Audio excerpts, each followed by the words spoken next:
ಮುಖ ಕಚ್ಚಿಬೇಡ ಅಷ್ಟು ಕಿವಿ ಒಳಗೆ ಹೋಗ್ಬಾರ್ದು ನೀರು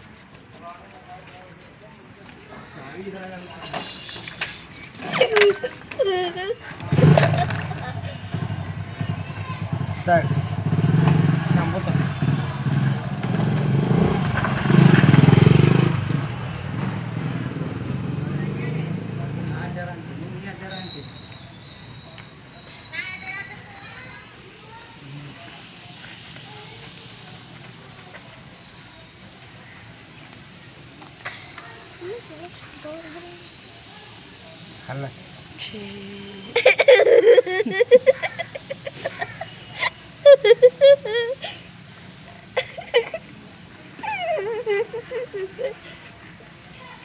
ಅದು ಖರೆ ಬಂದಿತ್ತಲ್ಲ ಮಮ್ಮಿ ಪಪ್ಪ ಹಿಂಗೆ ಮಾಡ್ಸೋಣ ಅವನಿಗೂ